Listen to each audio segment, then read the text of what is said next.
motema se kobeta beta ngai na makambo ya mokili oyo nalingi te natosi yo Yesu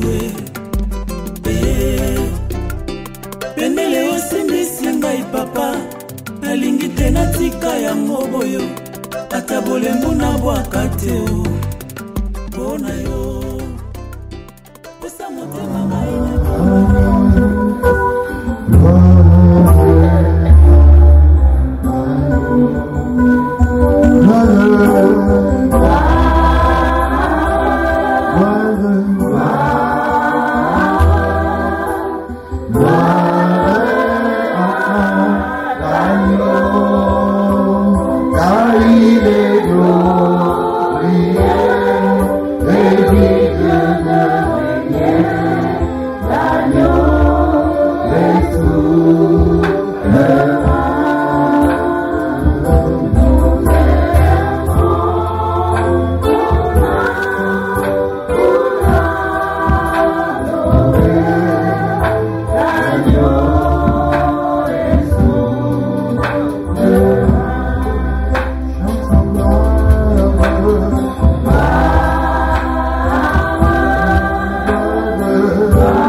Jésus-Christ. Personne ne ressemble à Jésus. Il est le roi souverain. Il est digne, Jésus de Nazareth. À lui seul soit la gloire. À toi seul le règne éternel. Tu es saint, saint, saint, saint, saint. Et c'est toi que nous avons conseillé. Béni sois-tu. Est-ce que tu peux simplement acclamer Jésus? Acclame-le à toi. Acclame-le à toi.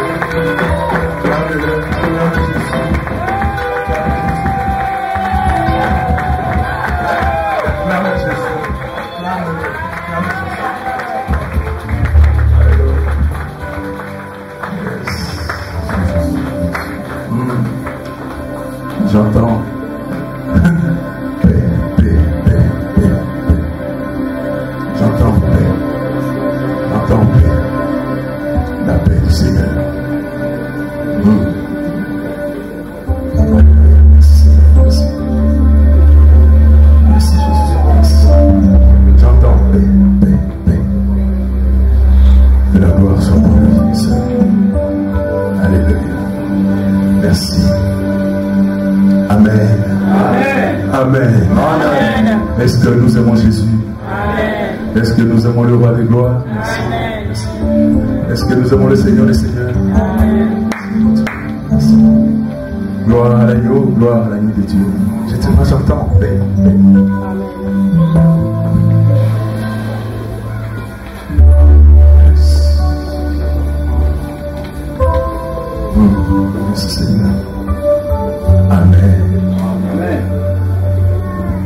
ici dans la présence de Dieu. Nous sommes là dans la présence du Seigneur.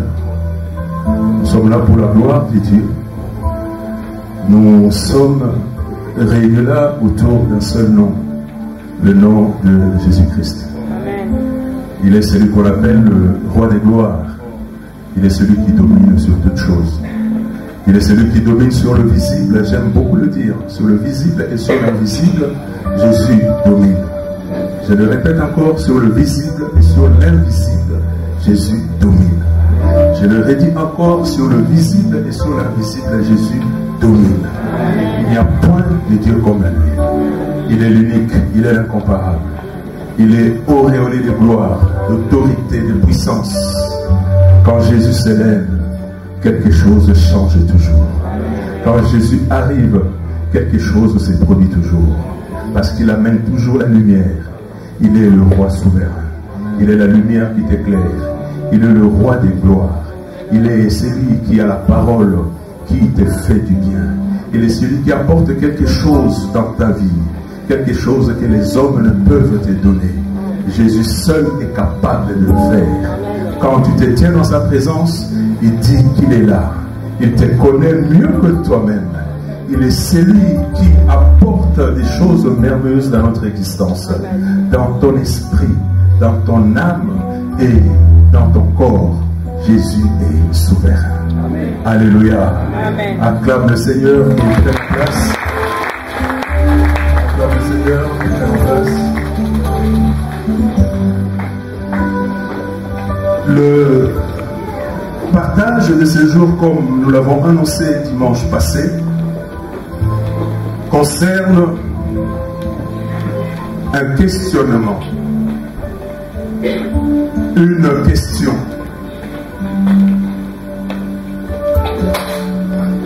Nous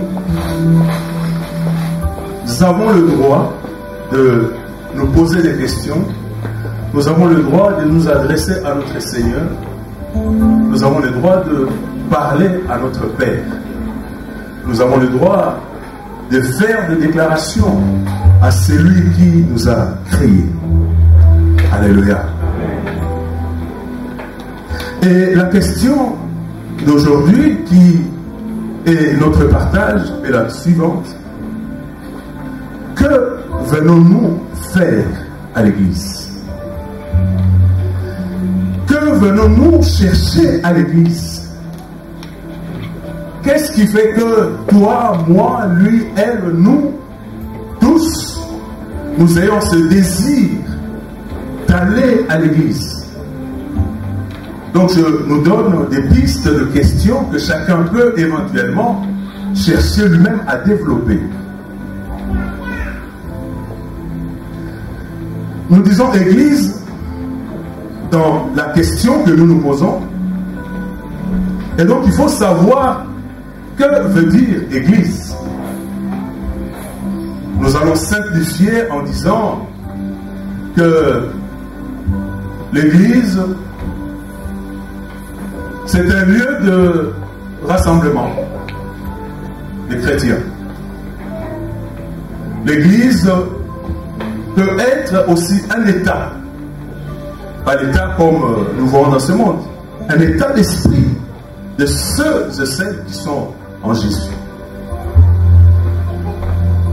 Si nous comprenons simplement que l'Église c'est un lieu de rassemblement, alors j'aimerais nous dire, d'après ce que moi j'ai compris, qu'il y a trois sortes d'églises. Il y a la première que l'on peut appeler l'église spirituelle, c'est-à-dire toi, moi, lui, elle, nous sommes l'église. La Bible dit que ne savez-vous pas que vous êtes le temple de Dieu?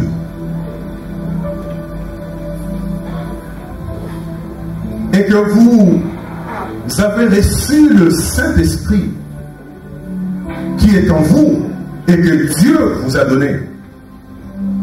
Et que quelque part, vous ne vous appartenez pas à vous-même. vous êtes l'Église. Tu es l'Église. Je suis l'Église. C'est ça, à mon sens, la première Église est la plus importante. Parce que c'est toi. Le temple qui se déplace, le temple qui résonne, le temple qui réfléchit. Tu es le temple de Dieu. Donc tu n'es pas n'importe qui. Tu as de l'importance aux yeux de l'Éternel. C'est toi, l'Église. L'Église spirituelle. Et les deux autres découlent de cette première. La deuxième, c'est laquelle? C'est, je peux citer tous les 5 continents, le monde, vos familles, vos lieux de travail, les alentours, partout où vous allez. Quelque part dans la Bible, il est écrit que le maître demande à ses disciples en leur disant: levez les yeux et regardez. Les champs ont commencé à blanchir pour la moisson. Ça voudrait dire que dans le monde, il y a des gens, des hommes, des femmes, des adultes, des vieux, des jeunes, qui ne connaissent pas là où nous sommes à cet instant, qui se posent des questions sur le sens de leur vie, qui n'attendent qu'à être évangélisés. Voilà l'intérêt et l'importance de l'évangélisation. C'est que le champ a déjà blanchi pour la moisson. Ce n'est pas seulement là où les hommes et les femmes se rassemblent dans des bâtiments, mais dans le monde. Les hommes attendent de recevoir quelque chose. Ils se posent tant de questions. Ils ont un besoin. Et toi, nous pensons que nous suffisons à nous-mêmes. Nous ne regardons que nous-mêmes. Nous oublions qu'en dehors, il y a des hommes qui sont dans l'ignorance, qui sont dans les besoins, qui sont dans la souffrance, qui sont dans les problèmes, qui sont dans des questionnements.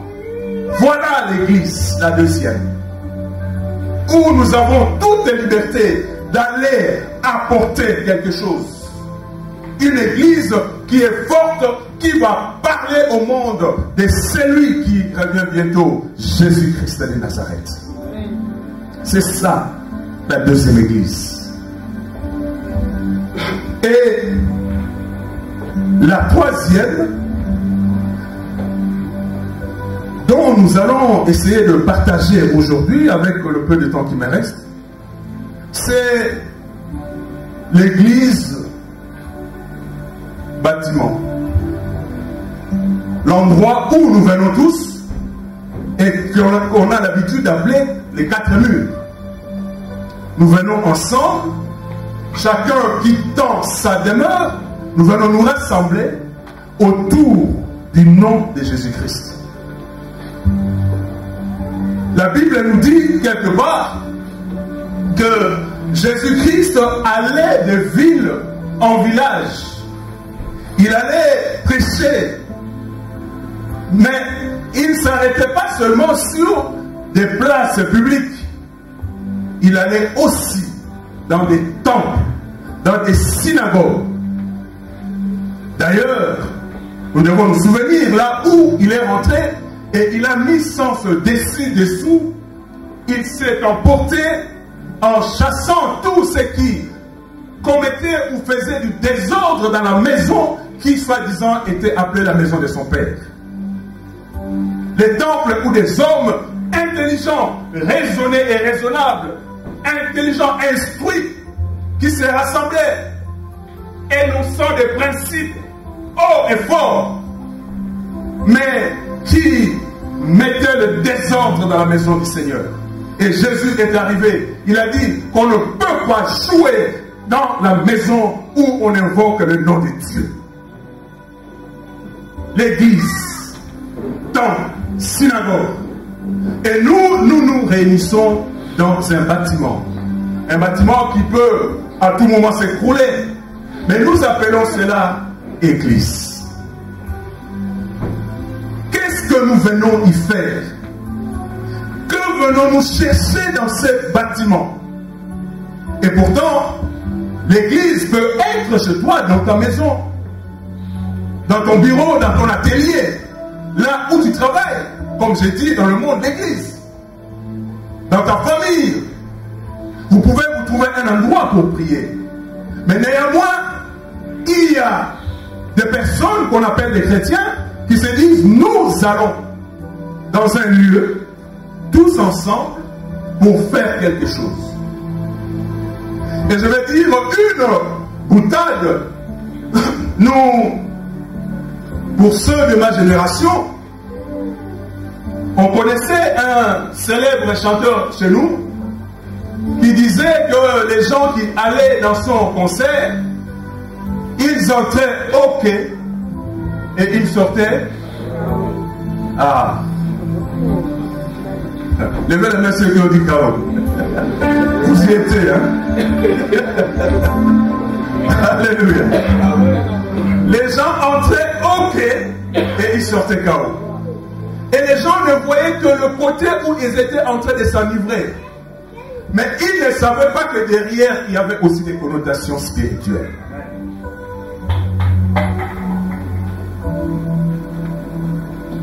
Et moi et toi, normalement, à l'envers de cela, quand nous venons à l'église, chacun vient avec diverses raisons.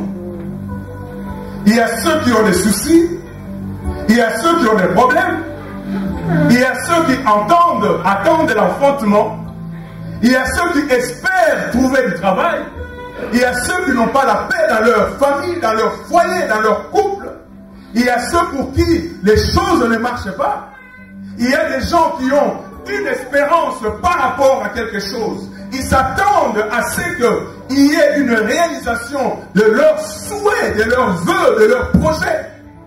Tous nous venons à l'église, chacun ayant quelque chose derrière la tête. Personne ne vient à l'église avec les mêmes raisons que son voisin ou sa voisine. Alléluia.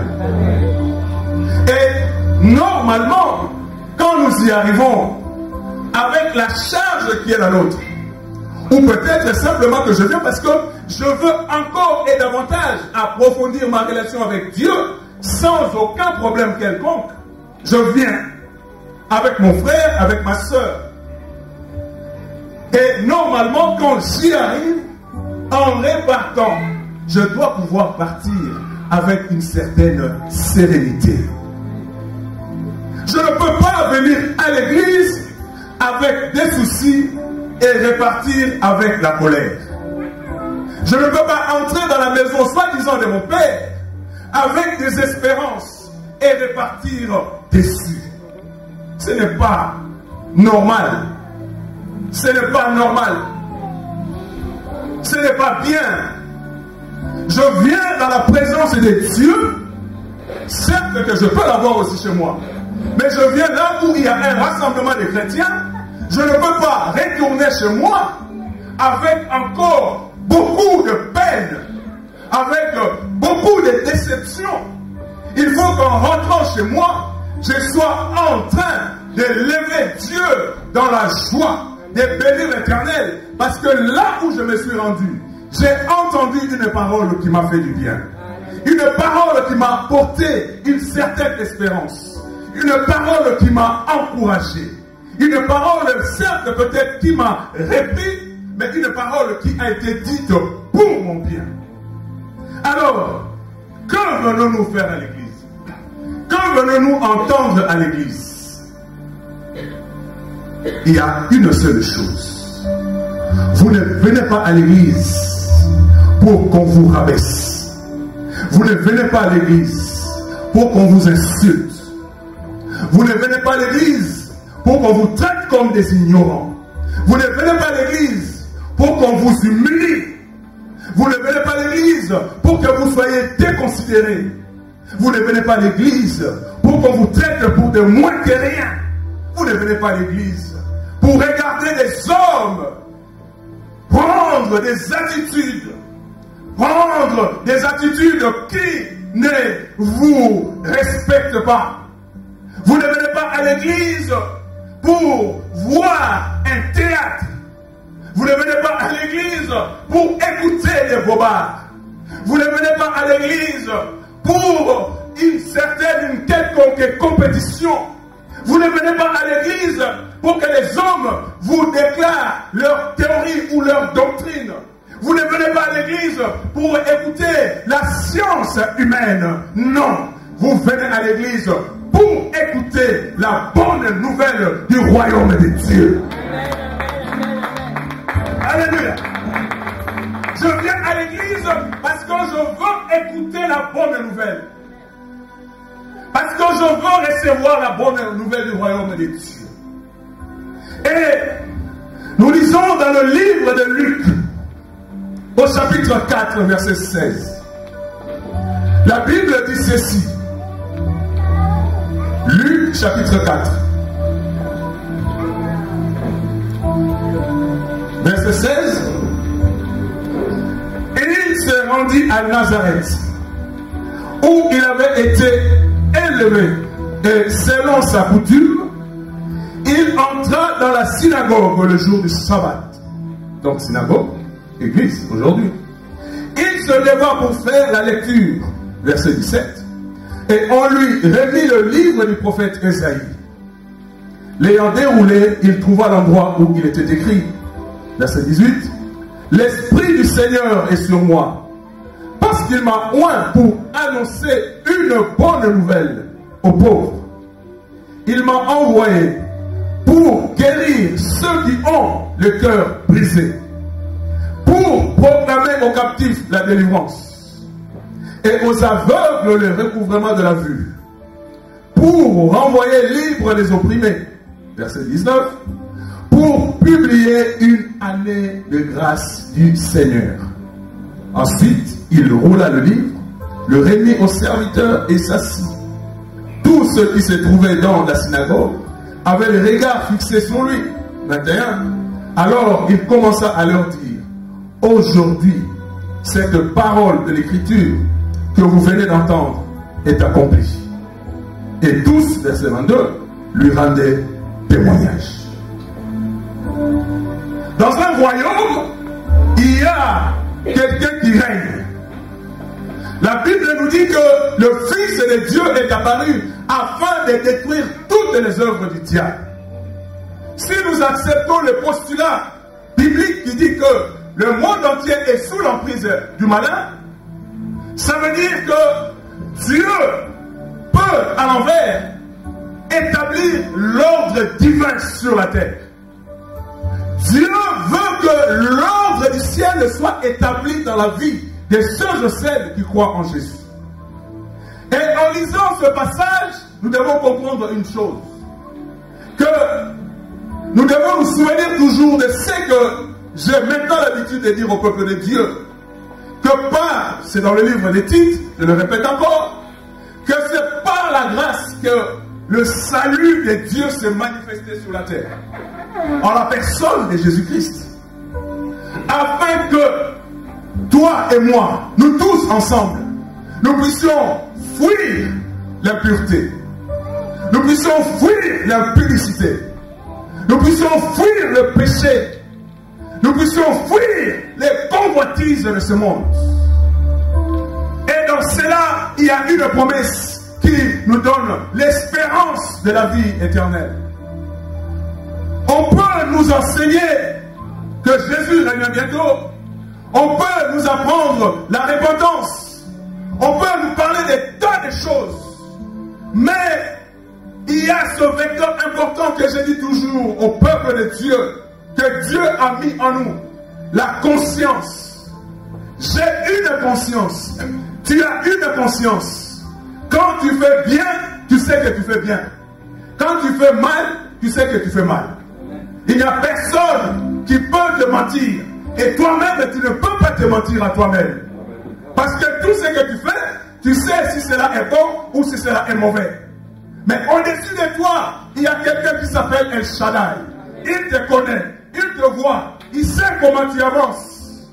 Et donc, quand tu veux recevoir la bonne nouvelle du royaume, comme Christ a dit qu'il est venu, afin de délivrer, afin de libérer, afin de sauver, afin de guérir, de faire du bien, d'annoncer une bonne nouvelle pour une année nouvelle pour toi, tu dois alors faire en sorte de vivre une vie pieuse.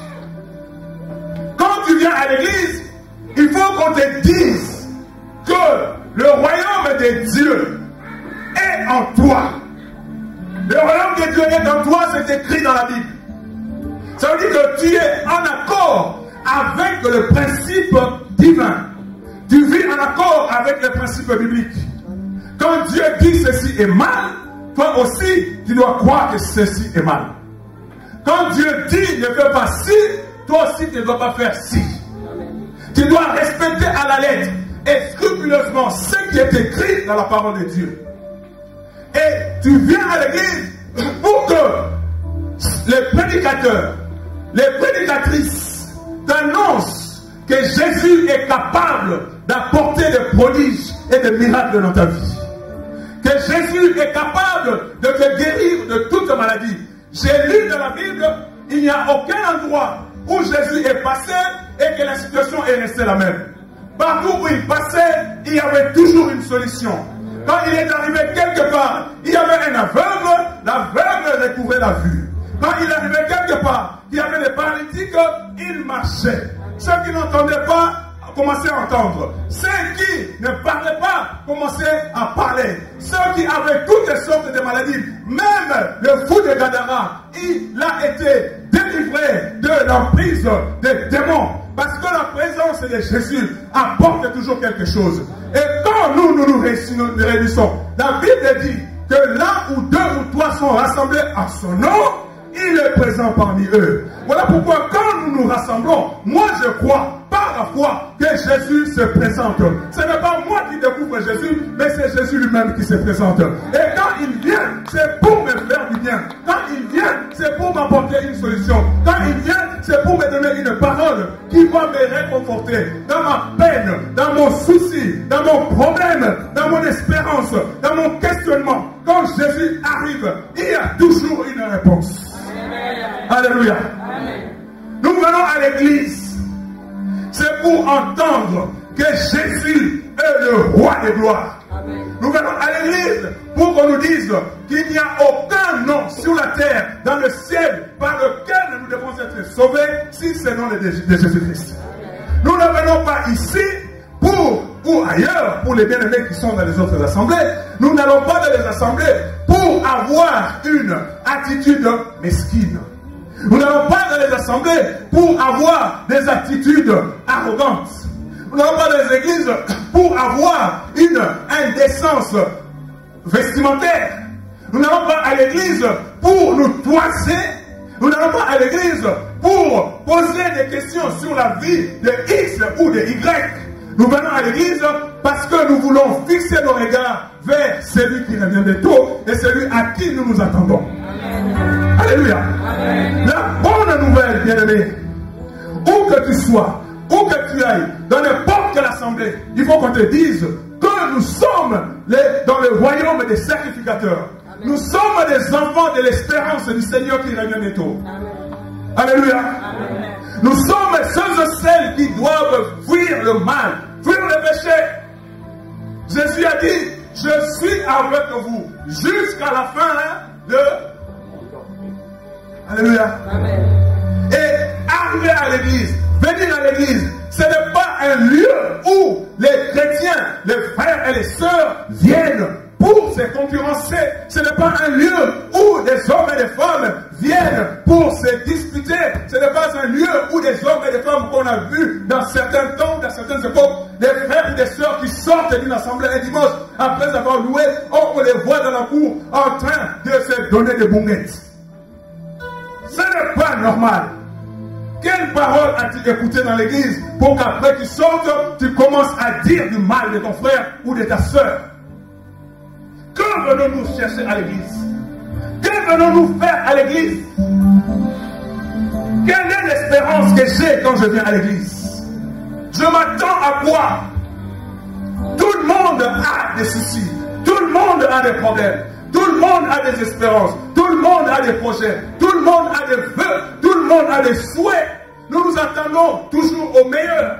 Mais il faut que nous commencions par nous regarder au fond de nous-mêmes. Est-ce que nous sommes corrects avec ces dieux que nous venons adorer ensemble? Est-ce que nous sommes en accord quand nous nous mettons à l'élever? Est-ce que nous sommes en accord quand nous nous mettons à le glorifier?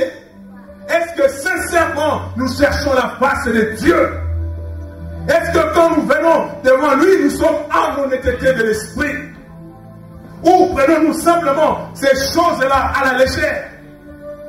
Il est aujourd'hui d'un temps où l'on voit le peuple de Dieu négliger l'œuvre de Dieu. La Bible dit que malheur à celui qui sert son Dieu avec négligence. Vaut mieux ne pas servir Dieu. Vaut mieux ne pas faire de vœux à l'Éternel. Si ensuite tu commences à négliger cela. Nous donnons beaucoup plus d'importance à nos professions. Nous donnons beaucoup plus d'importance à nos personnes au lieu de mettre en exergue d'abord Jésus-Christ de Nazareth. Où que je sois, où que j'aille, je dois reconnaître que quand je vais dans une assemblée, ce n'est pas pour écouter des futilités. Le prédicateur ne doit jamais se mettre devant le peuple de Dieu et raconter sa vie. Je ne viens pas devant vous pour faire la publicité de ma vie. Je viens devant vous pour vous annoncer que Jésus-Christ est Seigneur. Je viens devant vous pour déclarer que Jésus-Christ est Sauveur. Je ne suis pas là pour vous parler de moi. Je suis là pour vous témoigner Jésus-Christ. Je suis là pour vous dire que Jésus est capable de pardonner les péchés. Je suis là pour te dire que même si, comme on dit la prophétie tarde, attends-la à un moment, certainement, et s'accomplira. Et par la foi, tu recevras ce dont tu espères en Jésus-Christ de Nazareth. Faut mieux faire confiance en Dieu qu'en l'homme. Et ceux qui me connaissent, j'ai toujours dit, comme dit la Bible, que l'homme est, c'est écrit dans la,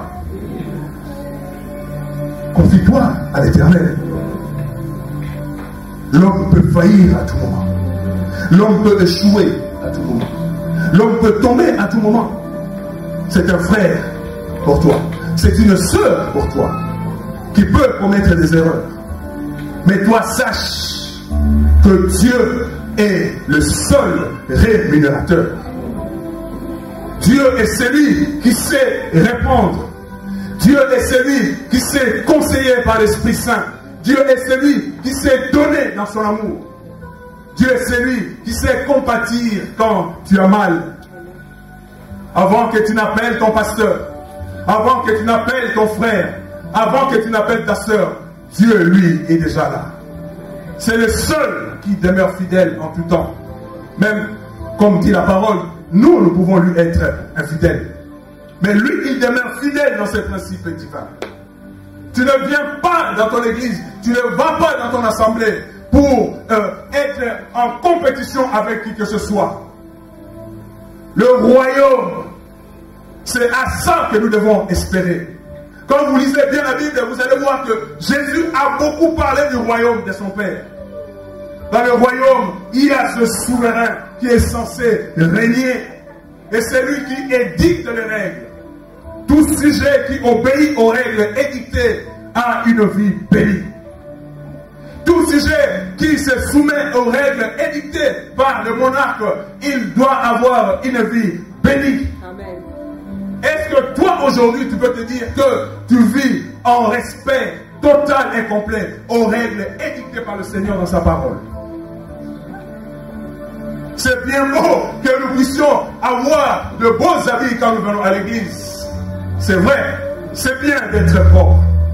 Mais est-ce que notre cœur est propre? Est-ce que nos pensées sont nobles devant le Seigneur? Est-ce que je sais vraiment dire ce que c'est que aimer son prochain? Est-ce que je sais ce que veut dire aimer son Dieu? Est-ce que je marche correctement? La Bible dit que ceux qui ont l'esprit de Dieu marchent selon l'esprit. Combien de nous ne marchent-ils pas dans la chair? Simplement en disant par les lèvres que je suis enfant de Dieu, mais que dans la pratique, on fasse autre chose, qu'on marche charnellement, par l'envie, par l'impiété, par l'impudicité, par la méchanceté, par la jalousie, par l'orgueil, par des critiques négatives qui ne construisent en rien l'âme du chrétien. Nous devons marcher avec ce que j'aime dire, l'humilité, la simplicité, non compliquer les choses de Dieu, mais marcher en toute simplicité, parce que devant Dieu, nous sommes nus comme un livre ouvert. Nous ne pouvons rien cacher à Dieu de nos intentions. Il lit dans nos pensées, il éprouve nos cœurs, dit la parole, il sonde les reins de l'être humain. C'est lui qui est ton créateur. Alors quand tu viens dans sa présence, viens avec une certaine simplicité. Commence par aimer Dieu chez toi au lieu de venir faire semblant d'aimer Dieu dans l'assemblée. Alléluia. Amen. Que venons-nous faire à l'église? Que venons-nous chercher à l'église? Nous ne venons pas pour entendre, je ne sais pas moi quoi, des paroles flatteuses où les chrétiens d'aujourd'hui attendent à ce qu'ils soient caressés dans le sens du poil. Mais non, Jésus dit toujours la vérité. Quand tu es un voleur, Jésus t'appellera voleur. Quand tu es un impudique, Jésus t'appellera un impudique. Quand tu es un pécheur, il t'appellera pécheur. Mais ce n'est pas pour te condamner, c'est parce que simplement, il veut que tu reviennes à la raison. Que tu reviennes sur le bon chemin, que tu sois sincère avec Dieu, que tu marches en honnêteté de vie, en sainteté de vie, parce que le Dieu que nous professons, le Dieu que nous appelons, le Dieu que nous invoquons, il est saint, il est saint, il est saint. Et croyez-moi que souvent toutes les maladies ont un lien avec le péché que nous commettons. Alléluia. Comme nous cherchons à l'église, si ce n'est rendre gloire à ce Dieu, qu'est-ce que je viens faire à l'église? Qu'est-ce que tu viens faire à l'église? Tu as travaillé pendant 6 jours, au lieu de te reposer le 7e jour, le dimanche, mais tu te lèves quand même pour aller quelque part. Est-ce que tu seras content que là où tu vas, que tu trouves les gens sont en train de se comporter n'importe comment? Serais-tu content de voir des hommes, des frères, des sœurs qui s'habillent n'importe comment? Comme dit le frère Patrice, qui sont en train de biper à chaque fois. Il y a une certaine liberté. Je suivais l'autre fois, comme vous tous d'ailleurs, dans Facebook, dans une assemblée. À un moment, je me suis posé la question, où suis-je? Que vois-je? Le monde est rentré dans l'église. Le monde est en train de sévir dans l'église. Nous ramenons les principes mondains dans l'église, alors que nous devons fuir ce qui est mondain. Nous ne devons pas rejeter les gens. Nous ne devons pas haïr les gens. Ce sont des créatures de Dieu comme nous. Mais nous devons savoir respecter les principes que Dieu donne dans sa parole. Il n'y a rien de nouveau sur le soleil, souvenez-vous. À l'époque de Noé, la Bible ne dit-elle pas que les hommes fêtaient, mariaient leurs filles, ils étaient en joie, ils faisaient tant de choses, jusqu'au jour où Dieu a fait entrer Noé et sa famille dans l'arche, et que ça a été fermé, et tous les autres, vous vous souvenez, le déluge. C'est la même chose aujourd'hui. La même chose aujourd'hui. On va parler de Jésus, les gens vont te traiter de malade, on va te traiter de lunatique, de quelqu'un qui ne comprend rien. Au monde, à l'avancement de la technologie. Mais l'homme oublie que l'intelligence, il attire de la main de l'Éternel. Alléluia. Qu'est-ce que nous venons faire ici? Qu'est-ce que tu vas faire là où tu vas prier? Dans ton assemblée, dans ton église? Qu'est-ce que tu vas y faire? Ce n'est pas pour perdre ton temps. C'est pour que quelque chose se passe dans ta vie. Alors ça, c'est recevoir la bonne nouvelle. La bonne nouvelle qui doit changer les temps et les circonstances de ta vie. T'apporter la paix par-dessus tout. La paix de Dieu et non la paix des hommes qui est éphémère. Je te donne aujourd'hui par ma main gauche tu vas entendre 3 ou 4 jours après, c'est Songolo Mpakala, que c'est moi qui t'ai donné. Alors que la Bible est claire, quand la main gauche donne, il ne faut pas que la main droite ne soit au courant. Où est l'humilité? Où est l'amour? C'est ce que nous devons écouter à l'église. C'est ce qu'on doit nous communiquer à l'église. Aimer Dieu et aimer son prochain. Alléluia. Amen. Et autre chose que nous venons faire à l'église. La Bible dit, et ça c'est, comment il s'appelle, Paul, je crois, qui dit, dans 1 Timothée chapitre 2 verset 8, il dit ceci: je veux donc que les hommes prient en tout lieu, en élevant des mains pures, sans colère, ni mauvaise pensée. Nous devons écouter la bonne parole, mais n'oublions pas que quand nous nous rassemblons, c'est parce que nous venons pour adorer Dieu. La Bible est claire. Dieu cherche un adorateur. Dieu ne cherche pas un prédicateur. Dieu ne cherche pas un louageur, non. Dieu ne cherche pas un intercesseur. Dieu ne cherche pas les gens qui sont au protocole. Dieu ne cherche pas les musiciens. Dieu cherche un adorateur. Quand nous venons à l'église, nul n'est besoin d'être dans la distraction. Comme disent les Bakongo. Kiakou, kiakou. Je viens à l'église, c'est chacun devant la présence de son Seigneur. Je viens pour élever Dieu. Nous quittons nos demeures pour venir ici ensemble, nous mettre en accord et reconnaître la grandeur de Dieu, proclamer l'autorité de Dieu, célébrer la puissance du nom de Jésus-Christ. Nous nous rassemblons pour prier, pour invoquer l'Esprit du Seigneur. Parce que nous voulons nous soumettre, comme dit Jacques, à la main puissante du Seigneur. Nous ne venons pas à l'église pour nous endormir. Nous ne venons pas à l'église pour être dans la distraction. Je viens à l'église parce que j'aime élever Dieu. Je viens à l'église parce que je veux m'associer avec mon frère et ma soeur afin d'élever le Seigneur. Je sais une seule chose. Quand on l'adore en vérité en esprit, il se passe toujours quelque chose. Nous venons à l'église parce que nous voulons élever le Dieu de gloire. Nous voulons honorer Jésus-Christ de Nazareth. Nous voulons proclamer la puissance de l'Esprit de Dieu. Qu'importe ce que mes yeux peuvent voir, mais je sais qu'au niveau de l'Esprit, il y a une connexion qui se fait avec l'Esprit du Seigneur. Voilà pourquoi je n'ai pas peur d'adorer Dieu quand je me tiens dans sa présence, dans l'assemblée, comme on dit, des saints. Parce que c'est une affaire entre moi et lui. Si toi tu pries, si lui il prie, si elle prie, il y a un chant qui dit, nous verrons alors la gloire de Dieu descendre. Combien de nous à l'église prient quand on dit prions? Combien de nous invoquent Dieu quand nous disons élevons nos mains, prions le Seigneur, glorifions le Dieu Tout-Puissant? Combien de nous le font? Beaucoup dans l'église sont dans la distraction. Alors que des fois les anges sont en train de passer. Quand on nous dit, prions, élevez Dieu, mon bien-aimé, ne sois jamais dans la distraction. Ne t'occupe pas de celui ou de celle qui est à côté de toi. Mets-toi simplement à adorer. Tu as toujours un mot à dire à Dieu. Ne dis pas que je ne sais pas prier.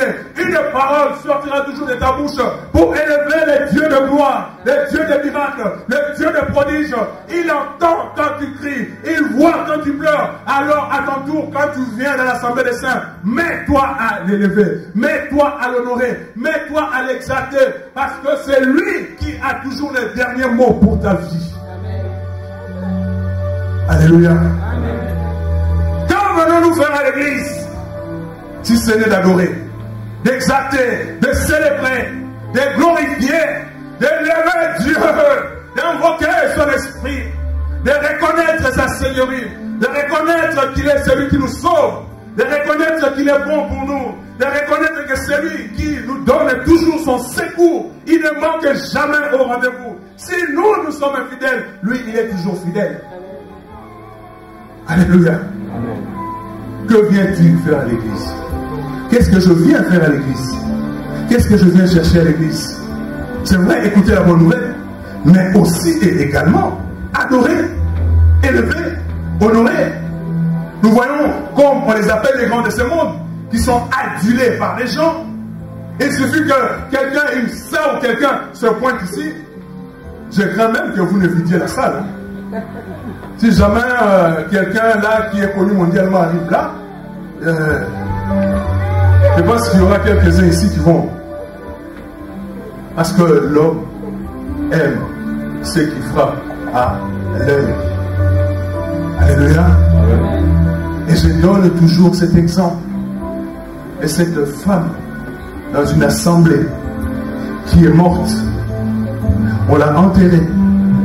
Dans cette église, Dieu faisait beaucoup de miracles et de prodiges. Mais après la mort de cette dame, plus rien ne s'est passé. C'était devenu froid. Il n'y avait plus rien de beau à l'église. Ils ont commencé à se poser des questions. Mais qu'est-ce qui se passe? Nous n'expérimentons plus la main de Dieu. Et ils ont pris la décision de rentrer en jeûne, en retraite. Ils l'ont fait pendant des jours. Et le Seigneur, dans sa bonté, s'est révélé que personne ne savait. L'Esprit de Dieu a parlé. Vous savez, tout ce que je faisais ici, c'était par les prières de cette femme que vous avez enterrée. Parce qu'elle était vraie devant moi. J'entendais ses intercessions. J'entendais les prières de cette femme pour tous ici. Voyez-vous, même le pasteur s'est mis à pleurer alors qu'il était prédicateur. Tous dans l'assemblée se sont sentis sales devant la présence de Dieu. Au moyen d'un petit reste, Dieu peut sauver. Alléluia. Amen. Cette femme que personne peut-être ne regardait dans l'assemblée, elle venait et se mêlait à tout le monde. Mais elle était honnête. Elle était pieuse. Elle aimait Dieu sincèrement. Mais est-ce que ça veut dire que tous les autres étaient faux? Peut-être pas. Mais simplement qu'ils n'ont pas su ces principes de s'humilier devant Dieu, de savoir se repentir devant le Seigneur. Vous vous souvenez de cette femme adultère? Jésus lui a dit, moi non plus je ne te juge point, mais va et ne pêche plus. Dans l'église, vous ne venez pas pour qu'on vous juge. À l'église, vous venez pour qu'on vous encourage. Parce qu'avec Dieu, il y a toujours la possibilité d'un nouveau départ. Et je le dis toujours tout haut. Chaque matin, quand Dieu te renouvelle le souffle de vie, et que tu sais que le souffle est encore là, c'est que Dieu te donne à nouveau l'opportunité de te ressaisir, de regarder d'où tu viens et de prendre de nouvelles décisions, de devenir correct avec Dieu, d'avancer avec Dieu.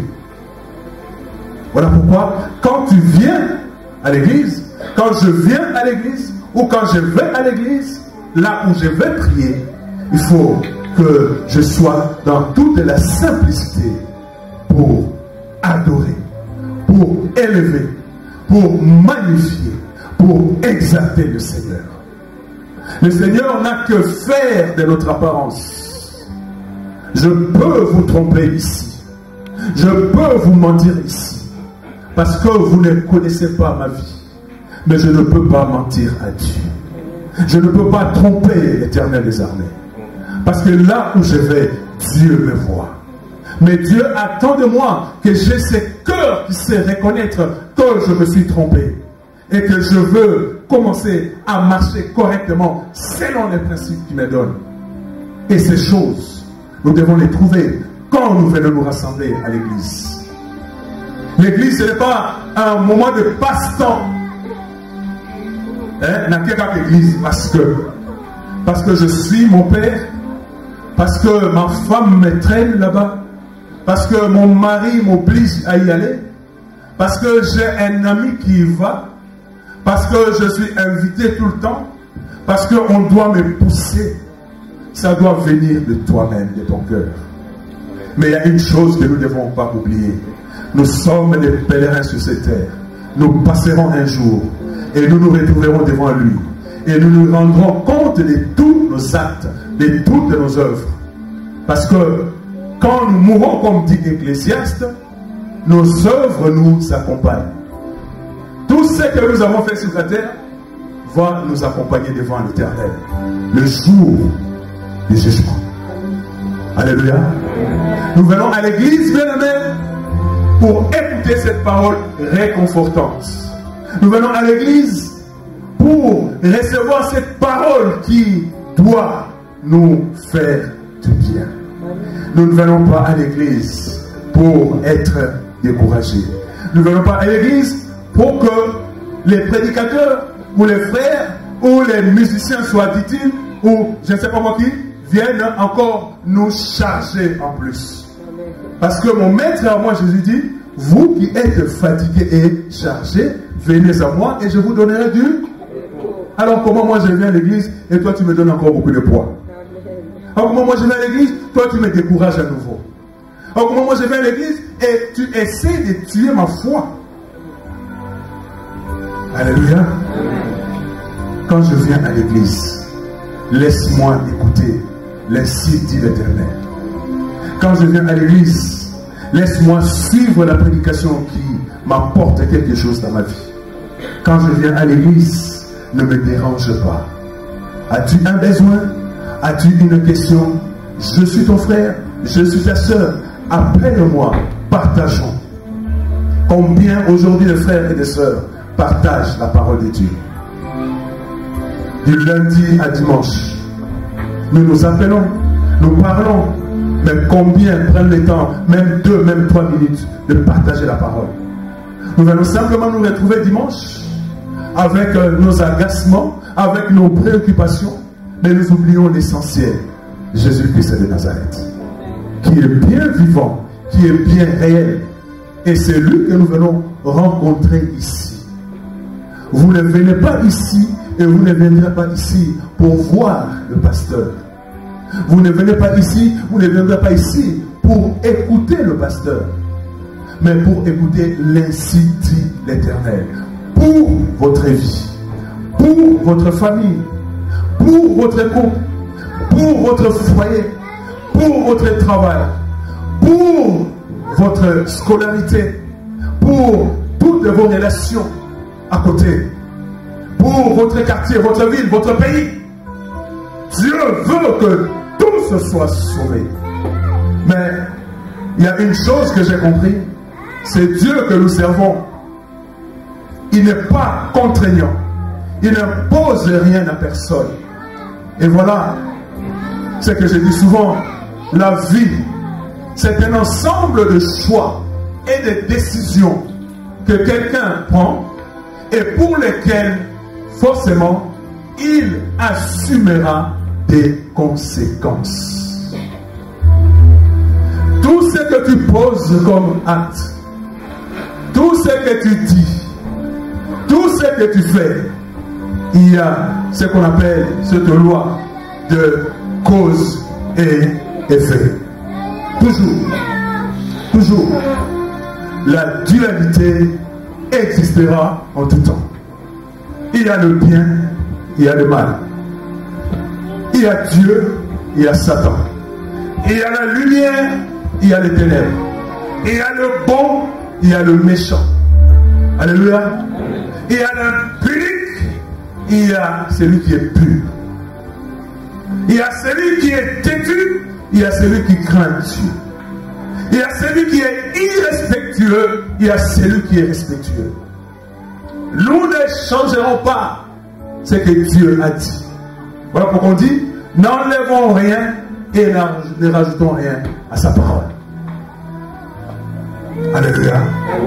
Nous venons ici, où vous allez là où vous priez, pour écouter la bonne nouvelle du royaume de Dieu. Cette bonne nouvelle apporte des bonnes choses dans vos vies. Ce ne sont pas des hommes qui vous apportent des bonnes choses, mais c'est Dieu qui les fait. Et nous venons nous rassembler à l'église parce que nous voulons prier Dieu en signe de reconnaissance pour ce qu'il fait. Et tu pries Dieu pour toi, pour ta famille et pour ceux que tu connaisses, pour ton travail, pour tous les hommes, pour tous les pays, pour tous les continents.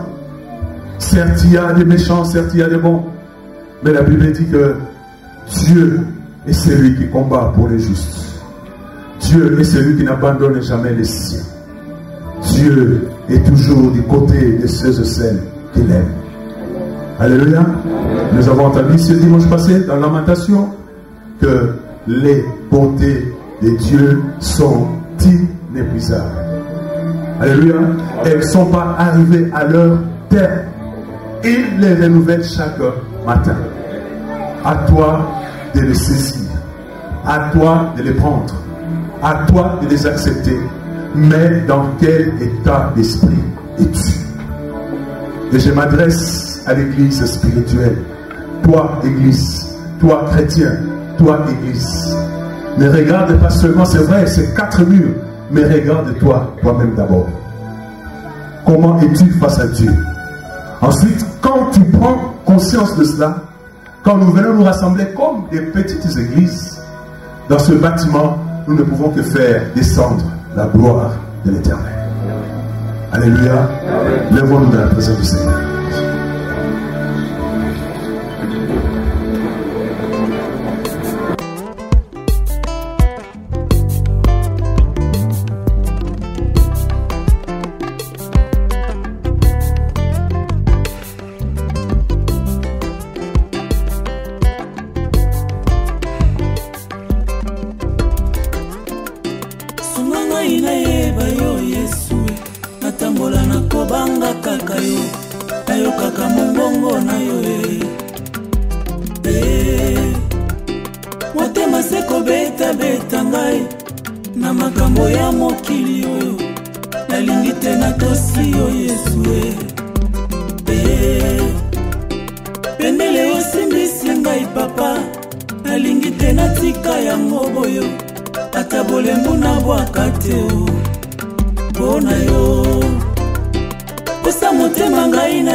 Matanga ya mvula tango ekokitaka papa ebongo na belela na